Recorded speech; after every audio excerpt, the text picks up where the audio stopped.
نور دربي بالقرآن واشرح صدري بالإيمان واغفر ذنبي يا رحمن واستر عيبي يا منان.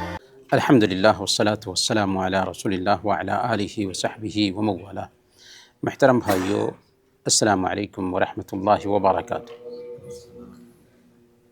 ہم اس مجلس میں جان رہے تھے رمضان میں حالات جن میں آیات اتری، اس کا سلسلہ ابھی باقی ہے. ہم ان آیات کو جانتے ہیں جو خاص پس منظر رکھتی ہے. حضرت جبریل علیہ السلام بہت تاخیر سے غیب کر کے آتے تھے، تو اللہ کے نبی صلی اللہ علیہ وسلم نے ان سے پوچھ دیا کہ اے جبریل، آپ آتے تو ہیں لیکن اتنا غیب کر کے کیوں آتے ہیں، زیادہ کیوں نہیں آتے تاکہ زیادہ سے زیادہ ہم پر وحی اتر سکے. اللہ رب العالمین نے اس پس منظر میں یہ آیت کریمہ اتار دی. سورہ مریم آیت نمبر 64. وما نتنزل الا بامر ربک لہ ما بین ایدینا وما خلفنا وما بین ذلک وما کان ربک نسیا. اور ہم آپ کے رب کے حکم کے بغیر نہیں اترتے. جو کچھ ہمارے سامنے ہے اور جو کچھ ہمارے پیچھے ہے اور جو کچھ اس کے درمیان ہے سب اسی کی ملکیت ہے، اور آپ کا رب بھولنے والا نہیں ہے. جس کے ذریعہ حضرت جبریل علیہ السلام نے یہ پیغام دیا کہ ہم اپنی مرضی سے نہیں آتے ہیں، جب دل کرتا ہے تب نہیں آتے ہیں، بلکہ ہمارا آنا دراصل اللہ رب العالمین کے آرڈر کے مطابق ہوتا ہے. فرشتوں کا کام کیا ہے؟ وہ اللہ کی نافرمانی نہیں کرتے، اللہ کے آرڈر کے خلاف نہیں جاتے. تو اللہ تعالیٰ کا جب حکم ہوتا ہے تبھی جبریل اترتے ہیں. تو دراصل اس کے ذریعہ اللہ تعالیٰ نے جبریل امین کے ذریعہ یہ پیغام پہنچایا کہ وحی کا اترنا اللہ کی حکمت پر ڈیپینڈ کرتا ہے. کب وحی اترے گی، کب نہیں اترے گی، اللہ جانتا ہے، اور اس کے اندر اللہ کی حکمت ہے. سوال یہ ہے کہ آخر اللہ تعالیٰ نے قرآن کریم کو 23 سال میں کیوں اتارا، ایک ہی مرتبہ کیوں نہیں اتار دیا؟ اللہ تعالیٰ نے اس کا جواب دیا لِنُثَبِّتَ بِهِ فُؤَادَكَ، تاکہ ہم آپ کے دل کو ثابت قدم رکھیں. وحی پے در پے اتری، غیب کر کے اتری.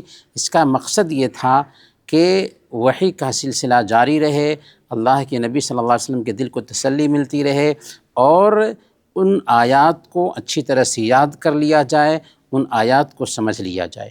اگر ہم آپ کو ایک موٹی سی کتاب دے دیں اور کہیں کہ آپ اس کو پڑھ لیجئے، تو اس کے میسیج کو سمجھنا آسان نہیں ہوگا. لیکن اگر کہا جائے کہ چلیں اسی کتاب کو ہم ہر دن پڑھیں گے، تو آسانی سے اس کے میسیج کو سمجھ لیا جائے گا اور اس کے پیغام پر عمل کر لیا جائے گا. تو یہ کتاب چونکہ سمجھنے کے لیے آئی تھی، اس کے پیغام پر عمل کرنے کے لیے آئی تھی، اس لیے اللہ تعالیٰ نے اس کو 23 سال کی مدت میں اتارا. اس کے بعد اللہ تعالیٰ نے آخر میں کیا فرمایا کہ جو کچھ بھی ہمارے سامنے میں ہے، جو کچھ بھی ہمارے پیچھے ہے، اور جو کچھ ہمارے درمیان میں ہے، سب کو جانتا ہے اللہ تعالیٰ. جو ہوا اس کو بھی جانتا ہے، جو ہو رہا ہے اس کو بھی جانتا ہے، جو ہونے والا ہے اس کو بھی جانتا ہے. وما کان ربک نسیا، اور تیرا رب بھولنے والا نہیں ہے. انسان کی طبیعت کیا ہے کہ انسان بھول جاتا ہے. آج کوئی کام کیا، کل اس کو یاد نہیں رہتا، ارے ہمیں آج یہ کام کرنا تھا، اس کو بھول گیا. لیکن ہمارا رب بھولنے والا نہیں ہے. اللہ تعالیٰ کو پتہ ہے کہ کب کیا آنے والا ہے، کب کیا جانا چاہیے.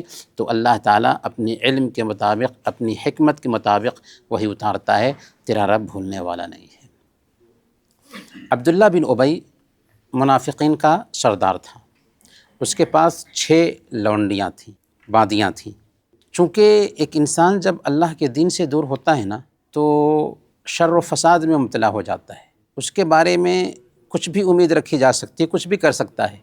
تو عبداللہ بن ابی ادھر نفاق کی بیماری اس کے اندر تھی، اور ادھر شہوت ایسی تھی کہ 6 لونڈیوں کو پیشہ پر لگاتا تھا اور ان لونڈیوں کی کمائی کھایا کرتا تھا. جب اسلام آیا اور عبداللہ بن ابی کی اکثر لونڈیوں نے بھی اسلام قبول کر لیا، تو اب اسلام قبول کرنے کے بعد جب ایک آدمی مسلمان ہو جاتا ہے نا، تو مسلمان دراصل اس طرح کے گندے کاموں سے دور ہو جاتا ہے۔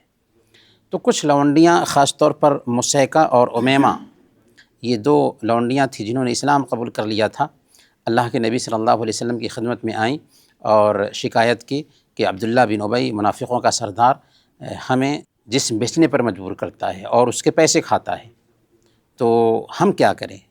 شکایت لے کر کے آئی تو اللہ رب العالمین نے سورہ نور کی آیت نمبر 33 اتار دی، وَلَا تُكْرِهُ فَتَيَاتِكُمْ عَلَى الْبِغَاءِ إِنْ أَرَدْنَ تَحَصُّنًا لِتَبْتَغُوا عَرَضَ الْحَيَاةِ الدُّنْيَا وَمَنْ يُكْرِههُنَّ فَإِنَّ اللَّهَ مِنْ بَعْدِ إِكْرَاهِهِنَّ غَفُورٌ رَحِيمٌ، کہ اپنی لونڈیوں کو بدکاری پر مجبور نہ کرو اگر وہ پاک دامن رہنا چاہتی ہوں تاکہ تم دنیاوی زندگی کا فائدہ حاصل کر سکو، اور جو کوئی انہیں مجبور کرے گا تو یقیناً ان کے مجبور کیے جانے کے بعد اللہ ان عورتوں کے لیے بڑا بخشنے والا ہے اور بہت زیادہ رحم کرنے والا ہے۔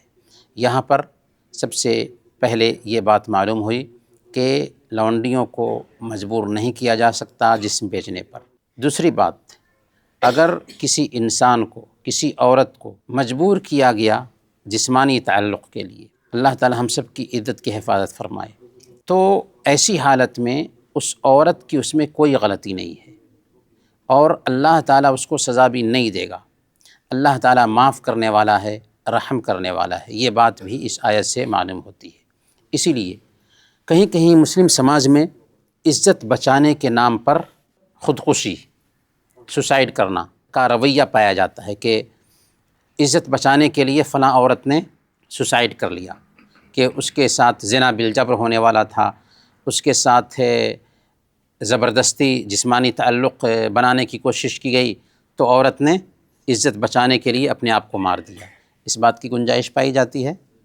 یہ آیت ہمیں بتاتی ہے کہ نہیں، اس بات کی گنجائش نہیں پائی جاتی۔ اگر عورت کو مجبور کیا گیا تو اس عورت کی کوئی غلطی ہے ہی نہیں، اللہ معاف کرنے والا ہے، لیکن اس وجہ سے ایک عورت اپنے آپ کو ختم کر دے، اس بات کی گنجائش نہیں پائی جاتی۔ اللہ تعالی ہم سب کو ان باتوں پر عمل کرنے کی توفیق عطا فرمائے۔ آمین، وصلی اللہ علی نبینا محمد وعلی آلہ وصحبہ اجمعین۔